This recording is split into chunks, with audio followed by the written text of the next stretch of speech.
Welcome back to Work Seats in the House. Michael Russo, Anthony LaPanta. Our next live show is September 17th at Elsie. September 29th is Tuttle's is the next one after that.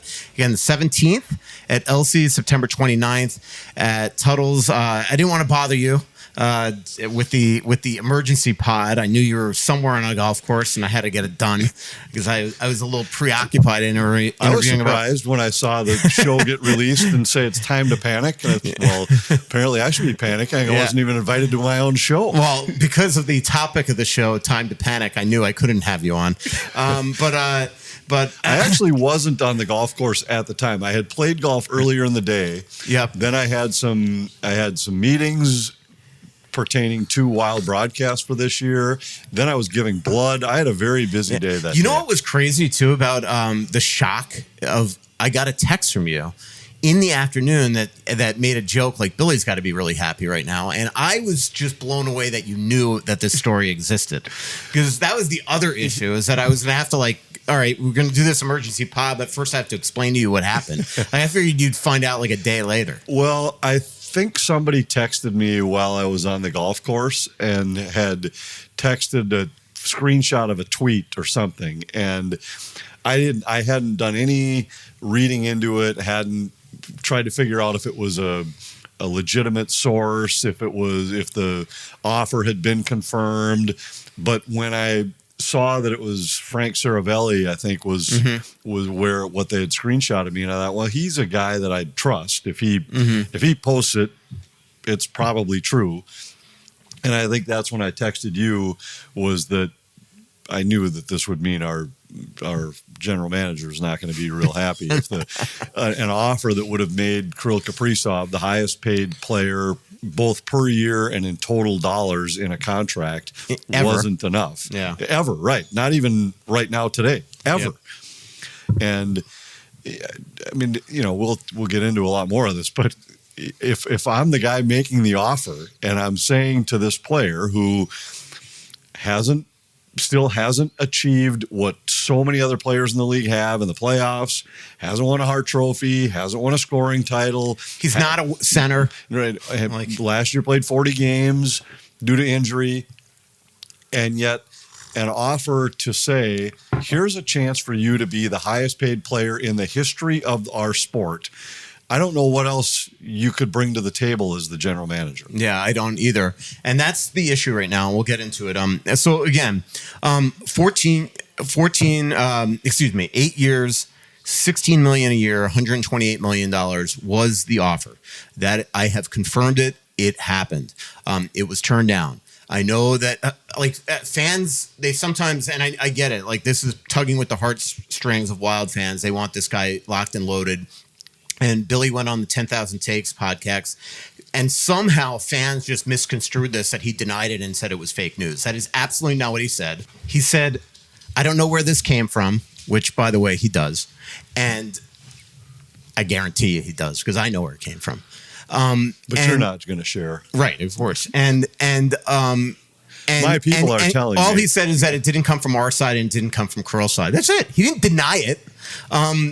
It happened. So, all right. So here's, and what he's trying to do, which is the big money quote that he said on that podcast, is he doesn't want panic in the marketplace, which of course was the title of our podcast. So, because one of us was panicking. So, but, I can tell you, are there ongoing talks right now? Are there negotiations? Right now, it is at a standstill. I don't know if the Wild know how to tackle this right now, because they just offered him. To your point, Kirill and what he's achieved, Leon Draisaitl is making $14 million a year. He has 4 50-goal seasons. He's a point-and-a-half game player in the playoffs. He's a Hart Trophy winner. He's got 600-point seasons. This eclipses anything that Kirill has done. And he makes $14 a year and get a $5 million bump. The Wild, different situation, right? They are in a position where they feel they have to sign Kirill, are giving him a $7 million bump, willing to make him the highest-paid player in NHL history, highest total dollars in NHL history, and that wasn't enough. Now, why wasn't it enough? Because probably behind the scenes, Paul Theophanis thinks that he can get way more on the open market. That's fine. He might be right. right now on an open market. So right now, the max the Wild could sign him to is technically 19.1. It's 20% of this year's $95.5 million cap, even though his contract starts next year. On a new deal, on a 7-year deal, he could sign up to 20.8 million. Now you've done the math and have pointed out that 7 years to 8 years very different. That makes a big difference. But you're assuming somebody's willing to go all the way up to 20%, right? Which is not a given.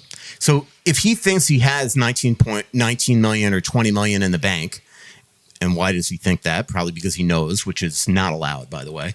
That is putting him in a position where he wants the Wild to give more money. But I don't think the Wild have even been given any instructions here. Like, all right, make us another offer.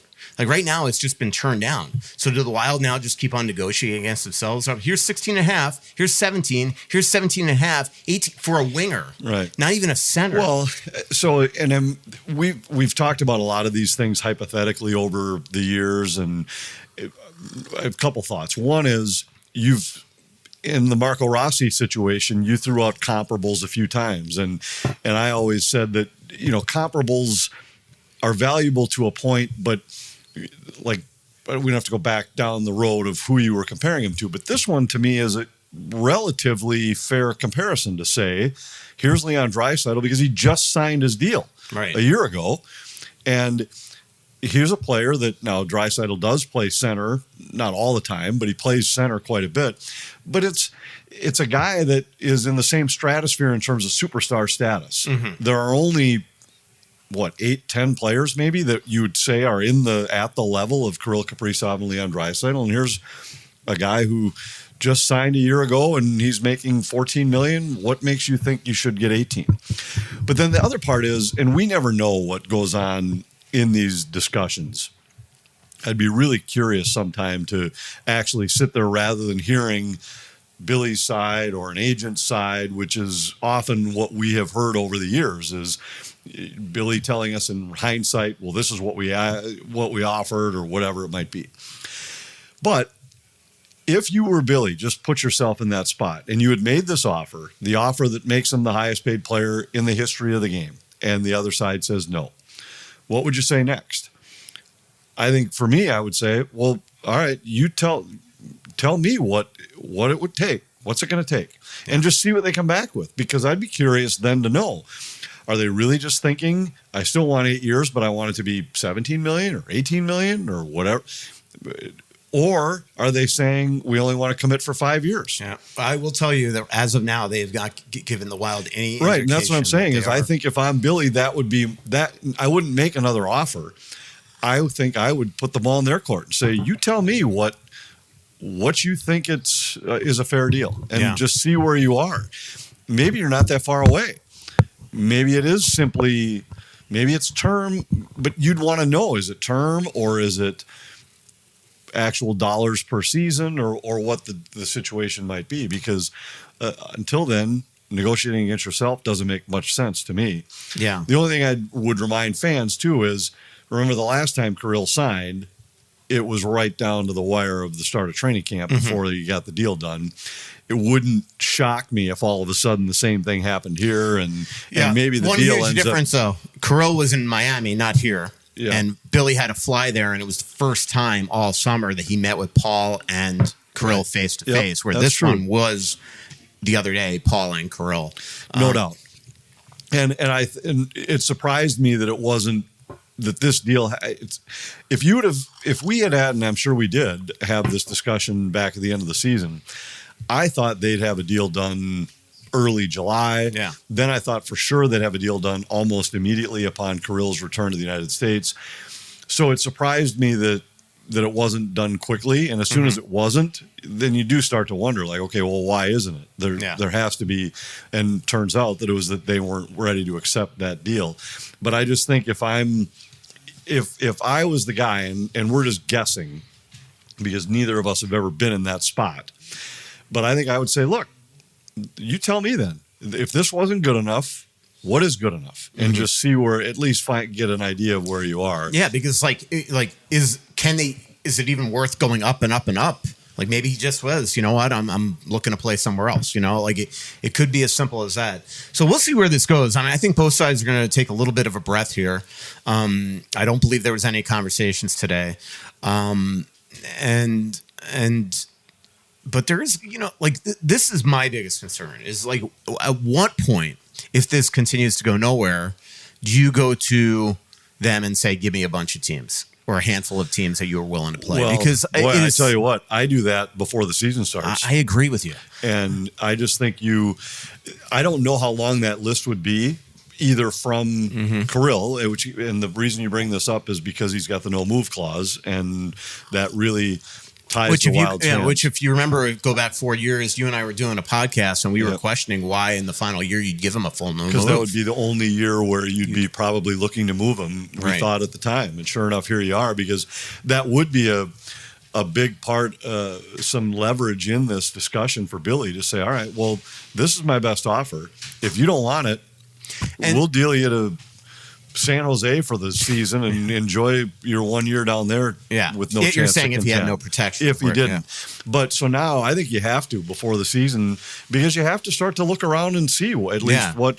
But I don't know how long that list we don't have any idea how long Kirill's list would be. But I also don't know how long the list would be of teams willing to part with major assets unless they were really confident they were going to sign this 100%. Guy like, you know, it would have to be a team that knows you're going to extend him, because what makes it, like, to me, this is the only piece of leverage that the Wild really have, is that if you trade him before the season or early in the season, and I know we are getting the cart before the horse here, all right? But if you traded him early in the season, you're giving that team potentially control for up to 9 years. Because remember, a team that could sign him on July 1 can only sign him for 7 years. If you trade for him, you're allowed to sign him for 8 years. But if you get him early in the season, you essentially are having him for 9 years at a bargain price of $9 million the first year. So now you might be willing, you might have to give up significant players, because you're probably going to have to create cap space to be able to do it. So I don't know who that would be. Rangers. I know the Hurricanes are going to be a team that's going to be very interested. We obviously know the Blackhawks are. I don't know if you know. I know that Kirill loves that city. I don't know if he loves the organization. There's going to be the usual suspects that come after him. L.A. I think he'd love Tampa. I haven't looked at any of these cap spaces, but no. And keep in mind that there's a few things. Number one is we've heard rumors that one of his motivations is that he wants to go win. Right. Well, how many of the teams right now that are on the verge of contention have got $18 million of cap space? 100%. Almost none. You'd have to give up you'd have to give up big time dollars. Exactly. Yeah. And so that's one thing.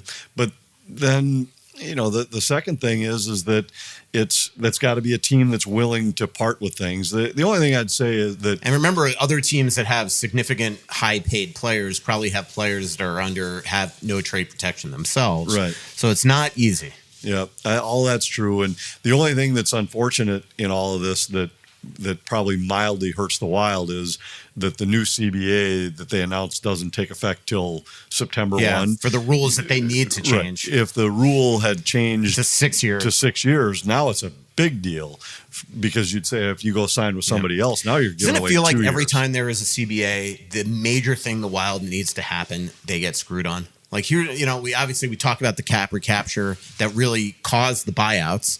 And here's a great example. They have this new CBA. They lower the term limits to 6 years for another team to sign. And they're like, we're going to put in all these rules starting now. We're going to start all these rules on July 1. But for that one, we're going to start on September of 2026. Right. So it's like, it just, and again, if you're not understanding what I'm saying, is that there's all these implementation plans of these new things that are in the new CBA for the term limits, where another team can sign a player to a max term of 6 years. That doesn't start until September 16th, 2026, or technically July 1st, 2027. Free agency. Right. You can sign your own player. Right now it's 8-7 for somebody else's player. The new CBA is going to be 7 and 6, but it doesn't take effect. So it would give Kirill basically 2 months to negotiate a 7-year deal that in 2 months and 1 day would be a 6-year max. Right. You said that Kirill's motivation is winning. I'm wondering. Let's just say that it is, because, and I think it is. But like Connor McDavid right now, by all reporting, if he re-signs a midterm deal with the Edmonton Oilers, we're talking, he's thinking, like everybody's saying it's going to be below 16 because he wants to make sure that the Oilers can build a proper team around him. It feels like Kirill, or at least his agent, is trying to squeeze every single penny out of the Wild that they absolutely can, which could also, on an 8-year deal, at 29 years old when this kicks in, really put the Wild in dire strait once again in the latter years, like they with Parise and Suter. So is this big deal winning, or is this big deal making as much money as possible? Right, exactly. And so there's two things that I wanted to comment on there. One is just that when you threw out the 20% of the cap being the max that teams would spend, nobody is going to build a roster and say the best way to do it is to put 20% of your assets into one player. And so for whether it be McDavid or any of these players, if your true motivation is to win, can you really then sit there and say, but I'd like to win. I want to win. It's your job to put a team around me, but I want to milk you for every penny that I can possibly get. And then it's on you to figure out a way to make the rest of it fit. I think that's a legitimate question to ask. And it might be a question that, could affect things. But the second part is that, you made reference to the agent negotiating this. And that always bothers me a little bit because the agent is the one doing negotiating, but he works for the player. The player has the right to turn to the agent and say, this is good enough, make the deal. Mm-hmm. I don't want to hamstring the franchise, make the deal. And Kirill has apparently, to this point, hasn't done that. And then the last thing is that your point about what it's going to be like at the end of the contract. I don't think there's anybody that believes that in, let's say, years 6, 7, 8 of this 8-year deal, that Kirill Kaprizov is going to be a $16 million player. He probably isn't. He's at that point, 5, 6 years, he's going to be in his mid-30s. Mm-hmm.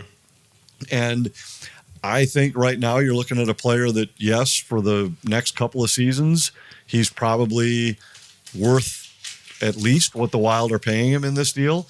But by the end, what is it realistic to think that for 8 years a guy is still going to be producing at a $16 million level? I think it's unlikely. Yeah. And yet the Wild are willing to do it because that's the way these things work. Is you might get a little more bang for your buck in the first few years, but at the tail end, that you're giving more money than a player at that point would command. Yeah. By the way, I don't believe any Stanley Cup champion team ever has had a player make more than $10 million on their team. So, well, I know that was true going into this year. And it would have been the same because Barkov and I remember them talking about it during this year's final. Although, yes, it was more than 10 because Bobrovsky made exactly 10. Okay, that's what I remember. When they were talking about it, and it was.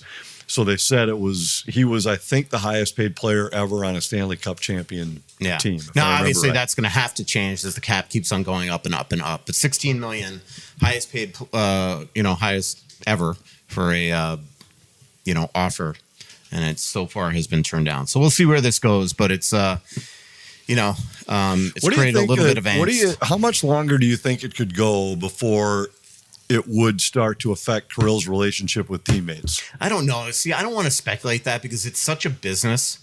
I don't want to. To me, that's a dangerous way to go. But I do think it's a thing. It was really awkward yesterday, the way that I understand it. This story broke when they were coming off the ice from captain's practice. So these guys all saw this in the locker room. So I don't know. I mean, everybody, I think most players always look at business. Like Matt Boldy said to me the other day, it's none of my business. I'd love him to sign, but that's not my decision. This is before all this broke, by the way. But, I think players always look at other people like that's their business. It's one career. It's your job to maximize it.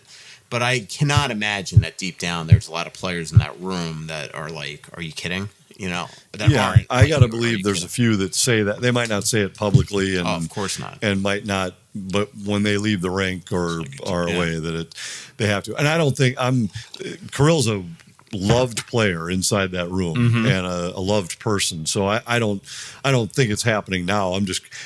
Believe me, if they had to deal him because they couldn't sign him, right, that would immediately surface as that these guys he would no longer be one of their favorite people. That's for sure. If he's going to play with somebody else because the Wild were forced to trade him. Now, again, we'll see what happens here. The one thing that Billy said that is 100% accurate is that it is a negotiation. Contracts are turned down all the time. The difference here is it got out. The problem is it got out for a reason. Somebody on one of the sides has loose lips, and it got out, and it's put Kirill in a very bad spot, in my opinion, publicly. It's made the Wild look embarrassed, I don't know if it's made the Wild look embarrassed. To me, this is mostly on Kirill. Like I think it's really put Kirill in a bad light. Publicly. I guess at the end of the day, if he never signs, that's I get my point that it kind of is embarrassing. That here's a guy that turned down the richest deal ever because he didn't want to stay in Minnesota. Who knows why? But it doesn't make Kirill look good. And whoever put this out there and got it out there, they probably got to look in the mirror and realize that they're the ones that created this. So we'll take a break. Back here on Worst Seats in the House. If you don't have a lucky number, let me offer up 29. This is Michael Russo, and 29 is the number that will keep you warm at night as the temperatures start to drop. 29. Aquarius Home Services is offering a $29 furnace tune-up right now when you need it. In fact, I had Nick and Nick come to my house last week to do my tune-up. I called them Nick Squared, Anthony. It was clever.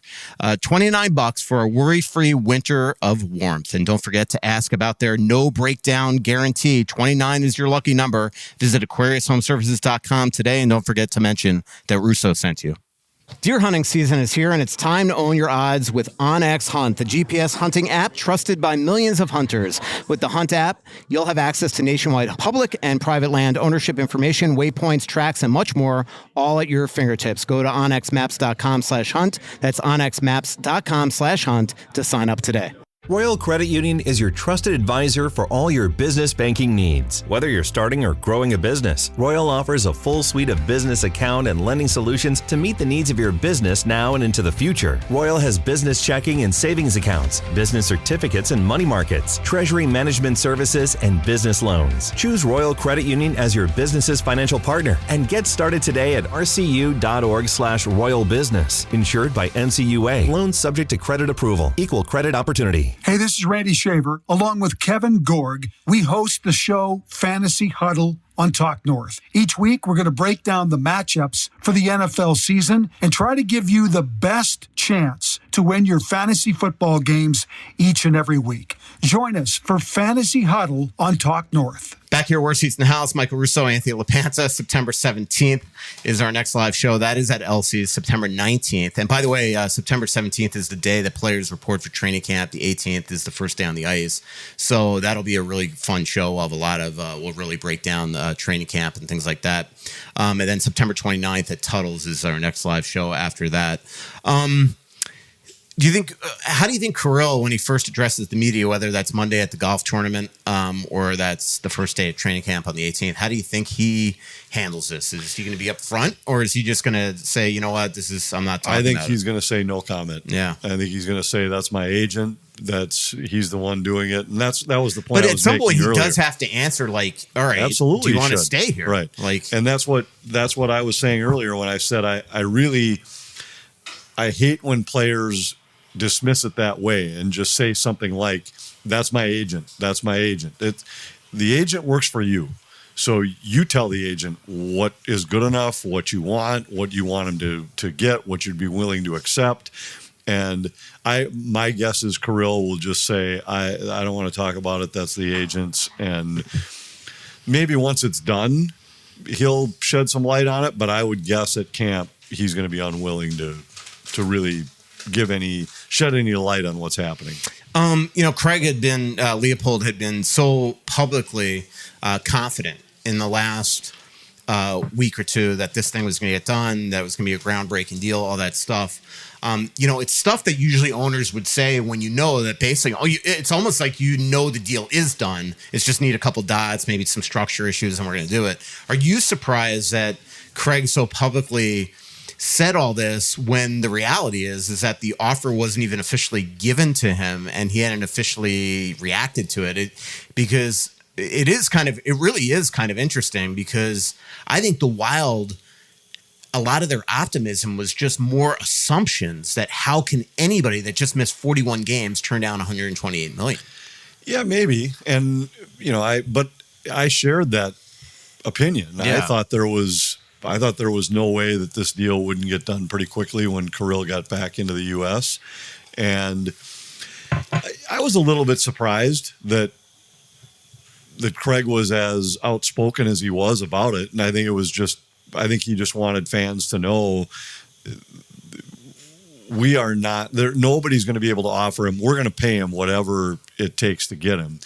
Maybe that hurt his negotiating power. I don't know. That's why I'd be curious to throw it back to them and say, all right, well, if this deal wasn't good enough, what is good enough? Yeah. Is anything good enough? Right. I mean, because as we wrote today, I mean, maybe there's just no amount of money that's going to keep him here. Maybe he just has, I'm interested in playing New York. I'm interested in playing here. And I think with all those things, it's a real thing to, like, public comments affect negotiating power. They affect leverage. They do. And even little subtle behind the scenes things like, if John Hines calls him and tells him this is how much we want you, we need you, whatever he tells him, that can affect your leverage in it. So I think all the members of the organization they all have to be on the same page and be really careful with what gets verbalized, right? Even if it seems obvious, like, yes, this is the best player, and we know we have to sign him. We're going to do whatever it takes to sign him. It still hurts you. And that, by the way, and sometimes I'm shocked that fans are so naive to this. Like all these fans that thought that when Billy went on 10,000 takes and talked like this, that he was refuting all this stuff. Billy is in a position right now where he, one, has to keep the fan base calm, but he needs to continue to publicly make sure that Kirill is protected here, that he doesn't feel like he's being publicly disparaged, that he knows that there is still a lot of love for him and how important he is for this organization and how much they want to commit to him long term. And that is what Billy was trying to do in that setting. So sometimes I'm just and again, like, if you just actually listen to the interview, he never ever addresses the fact if the contract was offered and rejected. He just says, I don't know where this stuff came from. Right. Well, and I think that's right. And it's very real that you have to make sure 100%. Because the last thing you'd want is Kirill to be looked at as a villain, where now that affects your leverage because he's getting scorched by fans in the market and then says, wait, I don't want to be here anymore if the fans now hate me. So that's a real thing too. But like we talked about with that's why I cannot imagine that Kirill is very happy that this got out. And the one thing that the Wild have to do is make sure they get in front of Kirill and make it extremely clear that they are not the reason why this got out. Like I said, I know how this got out, and it is not the Wild. So they've got to get in front of Kirill and make sure that he is well aware that they were not trying to make him look bad. Well, and as we've talked, sometimes when it's the star power that's involved here, it becomes a bigger story. But negotiations with players are always interesting to me, and we talked about this a lot during Marco Rossi's time this summer. Every time you're in the room and you're negotiating, it's all about, you're not as good as this player. You haven't done this. You haven't done this. You haven't done this. And then the moment you sign, it's he's our guy. He's our guy. He's the best. He's going to do. We love him. Everybody. We think he's going to blow everybody's doors off. And that's the case here, just like any other. That we offered Kirill the most money of any player in the league. And what's not enough? Why isn't it enough? Kirill he still hasn't done what Draisaitl's done. Whatever. But the moment he signs, he's the greatest. He's the face of the franchise, the best player we've ever had. That becomes the rhetoric. So it's always an interesting situation. And I'm not saying the Wild right now are sitting face to face with Kirill saying, here's why you're not worth any more than this. That I don't believe that for 1 minute. But that is the norm in a lot of these other negotiations. But it is a pickle now because now the Wild really have to look at this and like, do we really go back to him and offer him now 17 and a half, 18? One, the fact like this is also why it does not benefit the Wild that this is out here, because now if they do all of a sudden sign him for 17 and a half, 18, everybody in the league, players, management, fans, media are all going to know that they essentially bent down for him. And so, that's part of it. But what's, again, really interesting is that, and I mentioned this a couple minutes ago, is that contracts are turned down all the time. It just never gets out in the public eye. So if all of a sudden he did sign right on the eve of camp, as you just talked about, we would have never even known this happened. And it would have just been part of the negotiation. So the one thing I will say is, like, I do agree that, when Billy says it's ongoing talks and this is just part of a negotiation, he's not wrong. It was a rejected contract that happens all the time, and we'll see where they can go.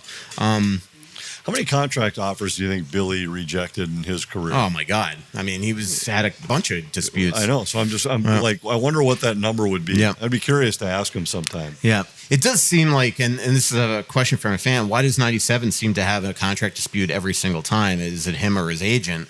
I mean, this is 3 times now. All 3 of his contracts were this difficult. His first time, he went through 3 agents to get to Theophanis. And then obviously the last one where he, after 55 games, got the highest paid contract in NHL history at $9 million times 45. And remember, they wanted to go 8 years then, and the Wild were nervous because they were already setting a precedent. Now they wish they did go 8 because they'd probably be at 11 million or something. I think they tried to get him to go 8. Yeah, but not at the number that Theophanis wanted. I think they were, at that time, it was going to be a groundbreaking type of contract, and the Wild didn't want to go there. In hindsight, the problem also, we're talking pandemic, right? That was all right. During that. Yeah, so, that's true. Very difficult. Somebody asks, is it true that Elliot Friedman reported that a team is willing to pay 7 times 20? Isn't that tampering? I'm mad. I don't know that to be true, but as I said early in the podcast, I do assume that is why this has been turned down. I think that you don't turn down $128 million, 16 a year, if you don't think that on the open market next year that somebody's going to pay 17, 18, 19. But again, it's one less year. Right. So the Wild's deal right now is 18.2, right, on a 7-year deal in the math, right? So it's how over much? 18. Yeah. So how much more are you going to get? Somebody would have to give you 19 a year. Yeah. Over 7 to match the total number of dollars you're going to get in this one. And it's got to be a team that he wants to go to. Look, a lot of teams are capped out. The Vegas Golden Knights, a team that goes after all these type of players, they're trying to re-sign Eichel, who, by the way, is an unbelievable player. And we're talking the rumor out there is $13 million. Eichel told me the other day he wants to stay. Adrian Kempe is in a contract battle right now with the LA Kings. Obviously, Kyle Connor in Winnipeg, who, by the way, Kyle Connor, I hear, wants to stay in Winnipeg. So there's Alex Tuck out there. So there are players that could potentially be available if you have to move on from Kirill. But this is. Yeah, I think they're a long way from that. You're right. But I do just think this is all part of the process, and it's why I don't think it's time yet to panic. Yeah. There could be a time where it's worth panicking, but I don't think we're there yet. All right. So the title of this show will be "Not Yet Time to Panic." Right. That 100%. Just say don't panic. At least not yet. Okay. Don't panic. That's a lot of words, though. We got to get the editor in you to figure this out. Tom Curver's Prospect Showcase coming up starting Friday at Trier Rink. The St. Louis Blues and Chicago Blackhawks are in town. The guys have been on the ice. The Wild play at 7 p.m. on Friday, at 3 p.m. on Sunday. It's going to be streamed on wild.com. I assume you're not doing the broadcast and you got a golf outing or something? I'm not doing the broadcast. I'm going to go down to watch tomorrow night. Nice. And I'm excited. Do you have a secret place that we could park? Because here's my worry. And this is, again, I feel like this is a podcast where I'm making fun of the fans. But in that ramp, fans don't seem to know how to get out. Idea. They don't, like, it's just such an issue. And if you get behind one car that doesn't know how to get through the gate, you could be there for hours. I've been stuck there several times and watched as they tried to figure out how to exit. So do we have another place that we can park? Well, we can park down the street and just walk over there. It'd probably be faster. Yeah. And, all right, we'll do that. That's probably what I'll do. But I'm excited to go down there to watch. I'm going to go down for their morning skate tomorrow and then come back for the game. But I think there's some players of intrigue, probably more so than really. You almost have to go all the way back to like that last wave of guys. I remember one year where their prospect camp had like Brodeen and Granlund and all these guys at the same time, where it was, you knew these guys, Jason Zucker, I think, was there. These guys are going to be the future of the franchise. And we've seen Boldy and Rossi in these. Right. And now I think it has some of that intrigue with watching Yurov in these kind of spots. I think is going to be really interesting. Watching Buyam. These are two players that I think are pivotal to the Wild's success this year.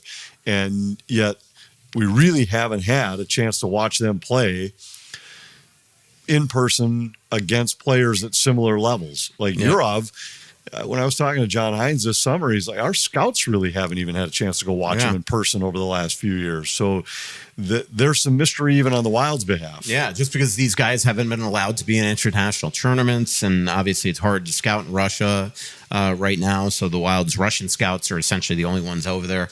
But yes, intriguing players include Yurov, Height, Haight, Bennick, Boyum, Jack Parrott. Kyle Masters is here.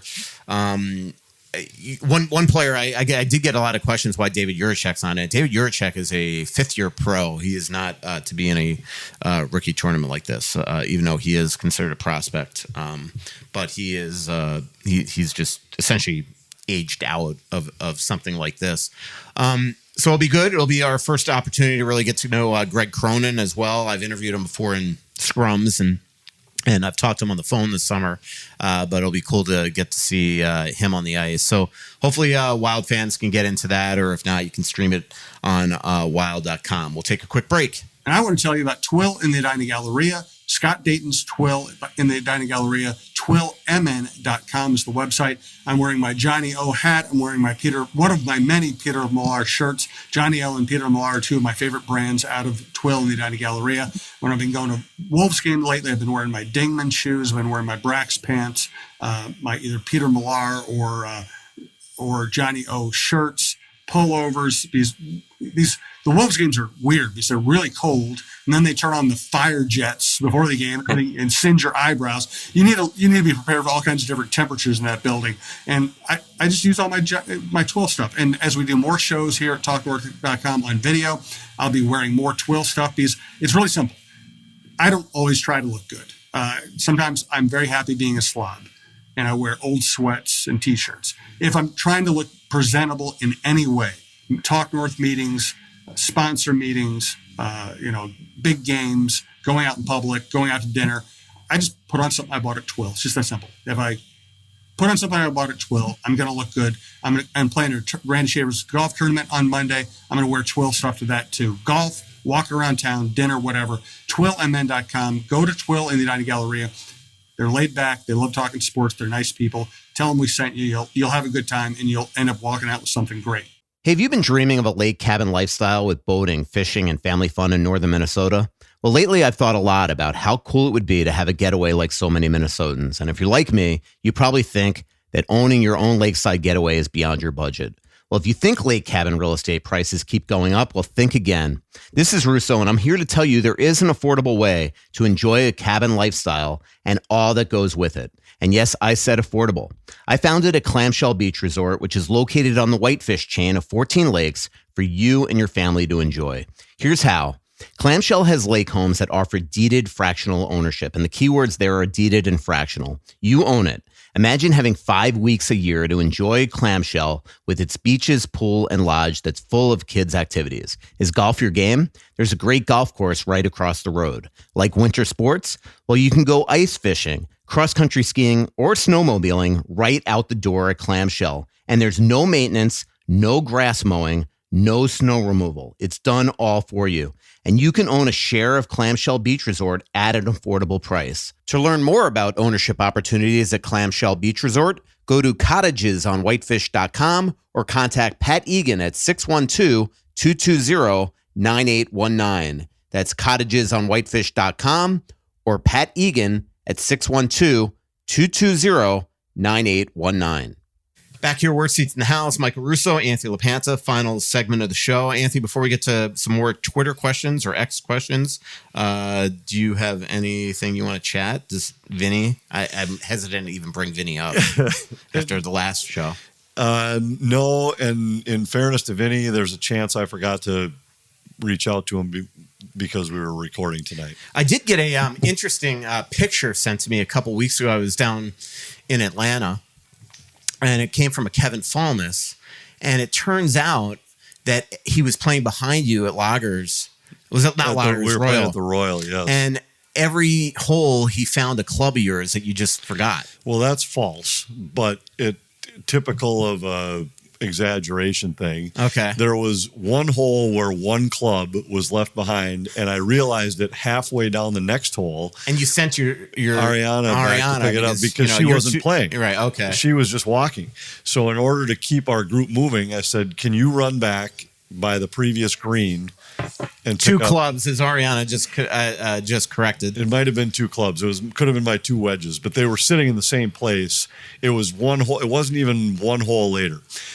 Now, later, we found out that it was Zach, I believe, that left like a rangefinder somewhere on the course, but Fallness didn't find it, and it wasn't me. It was one of the guys I was playing with, but Fallness heard him looking for a rangefinder and then just started making stuff up about how many things were lost and... Landon lost his towel. No, apparently. Yeah, apparently there was more going on than I was aware of. But for me, all it was I left two clubs one time, and yes, Kevin was nice enough to pick them up and deliver them halfway down that hole to my daughter, and everything was good.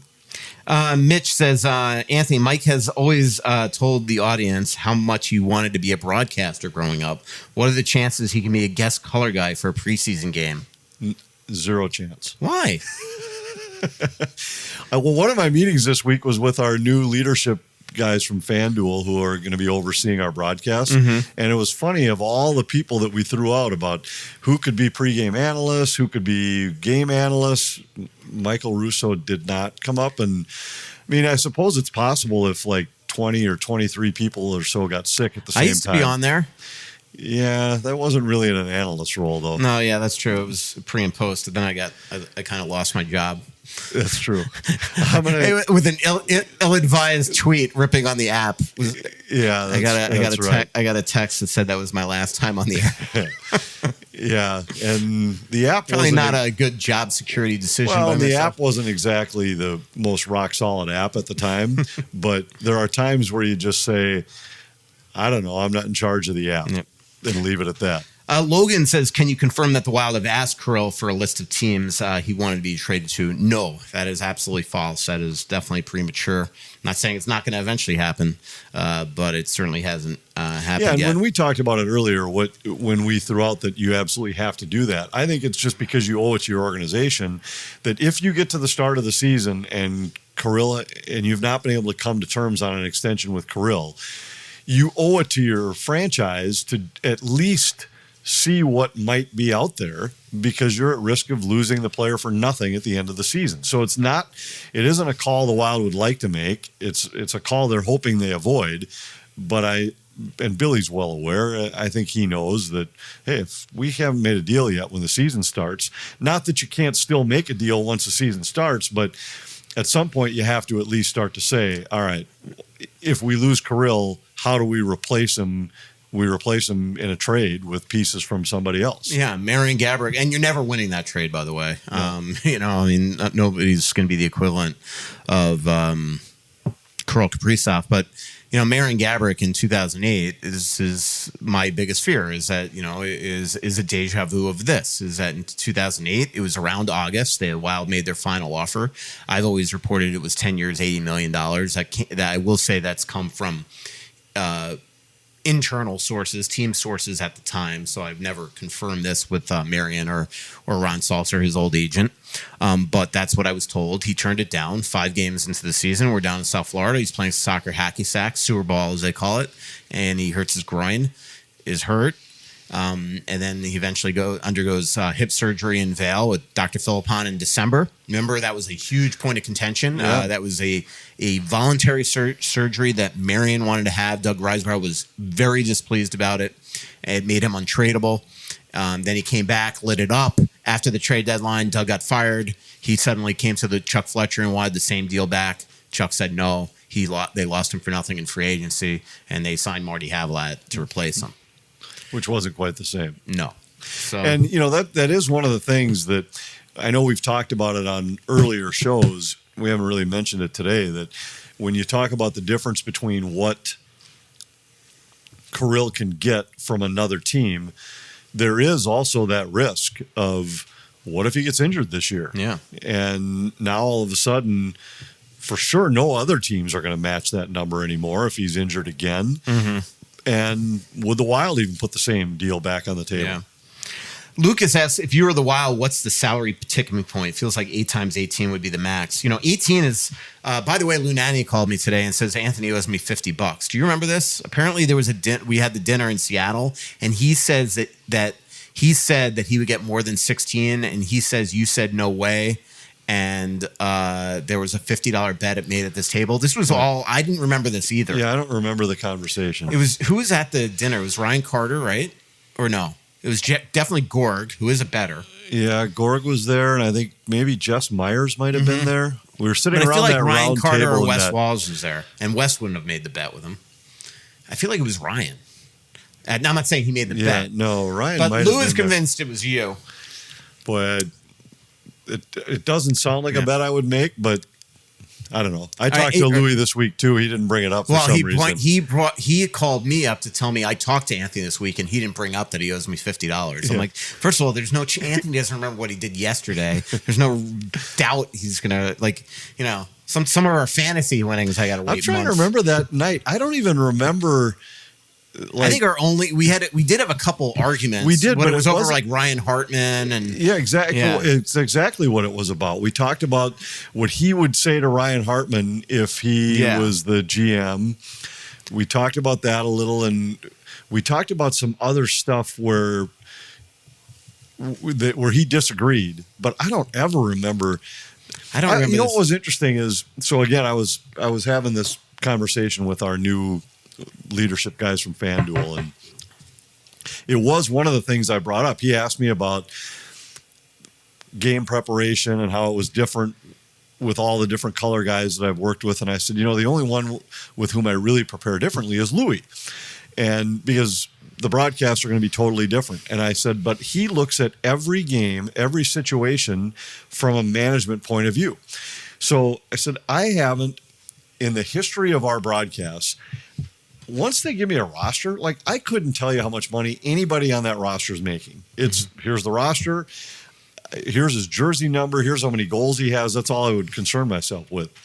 But after I did a couple games with Louis, he would always be referring to that. Well, they got this many millions of dollars tied up in their goaltenders, and then they got this much in young players, and so I started, before we do a show, I print the salary cap situation of both teams, just because I know at some point he's probably going to go down that road. So it wouldn't surprise me if Louis was talking about the numbers at the table, but I would have had, it's just not a topic that I hate even speculating what guys are going to get. So I can't imagine. I don't think it would have been me, because I've all along thought he would get 15 and 16. So I don't think it would have been me. Yeah. Well, anyway, I trust he's 84. I trust his memory over yours. So you owe him $50. Okay. But what would be the tipping point for you? Because Louis, the reason why this person says 8 times 18, Louis, for as long as I can remember, has been going on Barrero saying he thought 18 would be the sweet spot. But man, 8 times 18 for a 29-year-old, like doesn't it feel like? This is what I threw out earlier. Like I would, and I know that there's these guys who do the models of like what's a player worth and what's his projected value and everything, and I haven't looked at them, but I would bet that 5 years from now, 6 years from now, when Kirill's 34 or 35, I can't imagine there's a model out there that says he's going to be worth anywhere close to $18 million in those seasons. I would bet it would be more like in the 10, 11, 12 range. And maybe these first few, he's worth 17, 18, 19, I don't know. But there's no chance that a 35-year-old is going to, if you stretch that model out, is going to say, yep, he's still worth that at that point. I don't know. To me, we might already be at the tipping point on an 8-year deal as far as I'm concerned. I mean, maybe another $500,000 a year, but there's a part of me that would be, and I talked to somebody today that made it pretty clear that the Wild are in a like they don't know how to handle this now. Like they don't want to just suddenly negotiate against themselves and start off because they've also, like, most times you reject it, you're like, all right, we're going to send you a counteroffer. I don't think they have any indication that they're going to get a counteroffer. So now you just like, the way it works is, all right, you turn down a deal. Now, all right, you give me a counteroffer. But if they're not giving a counteroffer, you're just supposed to keep on upping your price? That's why this whole thing is bizarre to me. Like, is it them just saying we don't want to be here? Right. And that's why I said from the beginning, and maybe Billy has and just hasn't gotten it, but I'd be going to them saying, all right, if this isn't good enough, what is? Yeah. Tell me what it is that's missing from this deal, and then let's see if you're even close. But and this is why you can't be quite as stubborn as you would like to be. Because I would love to be able to look Kirill, sit across the table from him and say, I made you an offer to be the highest paid player ever in the game.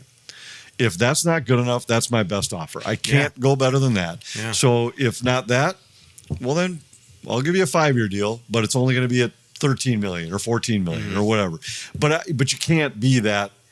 You can't take it personally, and you can't be that stubborn with it. So it's hard to say what your tipping point would be, but I'd be pretty close to it on this deal at the 8 years for sure. Yeah, like I don't know. I mean, I know that fans don't want to hear this, and I'm not a fan of the team, so it's easy for me to say.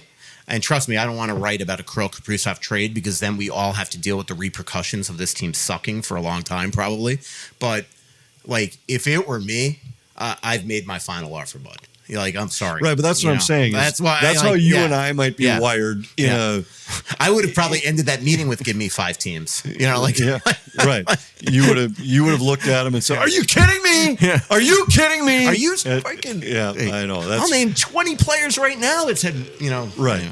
Anyway. Tyler, here's finally a different subject. Thank you, Tyler. With Dustin Wolf just signing with the Calgary at 8 times 7.5, what would the Wild expect to play Gus Bus? I think it's a different contract just because one's rookie year, his age, all that stuff. Although I asked him the other day, he was not happy that Bill Guerin snubbed him from... Oh, we got to talk about the Lane Hudson stuff. But that Bill Guerin didn't pick him to come to Plymouth, Michigan for the U.S. orientation camp. Oh, you were talking about Gus. No. But you're talking about Dustin Wolf? Yeah. Okay. 7.5, like the Wild are not paying 7.5. 6, maybe. Maybe, and it depends on the term, but 8 years for a goaltender is a long contract. Yeah. There aren't very many that maintain that level for 8 years. And I just sat down with Dustin was the first player that we interviewed in Vegas the other day, and he is undersized, and you see what just happened. Yeah, and you see what just what's happened to Saros the last couple of years. It's hard in this game to play that. So I don't know if you saw the Lane Hudson stuff. So Lane Hudson's dad went on a podcast in Montreal and just skewered Bill Guerin. First of all, he pronounced his name. I don't know what Bill Gettin is saying. He didn't even seem to know who Bill Guerin was. And then he basically threatened the fact that Lane Hudson, because he wasn't invited, who by the way didn't come to the World Championships, who didn't come to wasn't invited to Plymouth as part of the 44 guys, will just now start playing for Canadian because his kids are Canadian too, which is funny because then people started realizing that because he's already put on a USA sweater, he wouldn't even be allowed to play for Canada for like 4 years. But you've got to think. I guarantee you the Montreal Canadiens PR staff has basically said to Lane, you need to just tell your dad to pipe down. Don't do any more interviews, all that type of stuff. So it was pretty unbelievable. All right. Eric says, since it's been alluded to that there's been some tampering involved, will the Wild or the league look into this? Maybe eventually. I don't think now, but if maybe If at the end of the day. for some reason you can't get a deal done, you better believe the question will be asked. Yeah. I know that the Wild are very worried about this because none of this makes sense to them as well. Northland asks, does every player with a no movement clause have a list of teams they don't want to be traded, and is that public? No movement clauses are not public. In fact, they're not even sent into central registry, which was the problem with the Dadonov deal between Ottawa and between Ottawa and Vegas a couple of years ago, where there was a contention that one had Yes. So he had been traded before, and should his trade protection have gone with him when he went to the new city? I'm doing this anonymous player poll with all the players that I interviewed in Milan and Vegas, and one of the questions in there is we always ask players, like, who's on your no trade list, who would be on your trade me to list, and it's pretty interesting. And not shockingly, the Florida Panthers are lapping the field so far.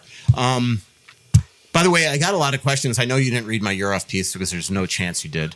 Margot's login was probably lost that day or something. But let's pretend I missed it. But on the podcast a couple pods ago, I did allude to that there was an unbelievable part of the story that was going to be in there. I was asked by Euroff at the end of the day to keep it out for now for some sensitive reasons. So eventually, hopefully, I'll be able to report this pretty cool story, but that's why it wasn't in there. I got all the people do listen to our podcast because after I published the story that I was very excited about, most of my tweets were like, good story. Where's this thing that you alluded to like a month ago? So well, that's why I haven't read it yet. Yeah. All right. Somebody goes, I know there's a 0% chance of it happening, but what would it take to trade for Sidney Crosby? Crosby, if he goes anywhere, is going to wind up playing in Montreal. He's not coming. Like, I saw somebody did a story today. Well, we're probably going to do it in The Athletic, like trade pitches from all 32 teams on like what you get Crosby, but like, he's not leaving Pittsburgh unless it's for something that's close to his heartstring. Carter Hart also, I think, is going to have a 2-year deal somewhere out west here at some point in mid-October. If I had to guess, I don't want to guess, but I think there's one team in the Central looking at him. I think there's one team in the Pacific looking at him. That's my guess. Kind of both middle of the country. Border states. Middle-ish of the country? Not middle-ish. Definitely west. Border states. One in the central. Border of what? Just they border each other. Oh. So bordering states. Yep, bordering states. Okay. Because border states could be... Yeah. I'm trying to give you a hint. One, your second like oldest Utah child and lives Colorado? in Utah and something else. Utah and California. Or something else. Nevada? That's just my guess. Oh. I think that's it. Anything else? There's so many Kaprizov questions here. Yeah, Somebody keeps on asking about, like, why would Kaprizov convince Vladimir Tarasenko to come here if he had no reason to commit? Like, Tarasenko has 1 year left on his deal. He was just, it was a trade. Like Kaprizov, and he wanted out of Detroit, so he wanted to just be in the best position. So he just called Kaprizov to do some due diligence before he waived to come here. Kaprizov is signing for the next 8 years of his life, so. I'd say it's not like Kaprizov doesn't like being here. Hopefully by our next show, we have resolution to Kirill Kaprizov because I wouldn't count on it. But that'd be nice because 17th is the day before, Right. And it would be nice to be able to talk about the future and not speculate on what may or may not happen. Yes. Could you imagine if this goes on all year, like the Rossi thing? Like we're just, December. Kirill Kaprizov, time to panic. Oh, yeah, 1 month to the trade deadline. Well, if it's always time to panic, I wonder how many shows I'd be omitted from. Yeah, exactly. Thanks for joining us in the Aquarius Home Services studio. Thanks to our awesome sponsors, Aquarius Home Services, your local authorized dealer for Connecticut water treatment systems, Clamshell Beach Resorts, Onyx Maps, Twill in the Edina Galleria, and Royal Credit Union. Talk to you September 17th at Elsie's, everybody. So much coming out, there's nothing going in. I know that you feel like you're never gonna win. Oh, but the world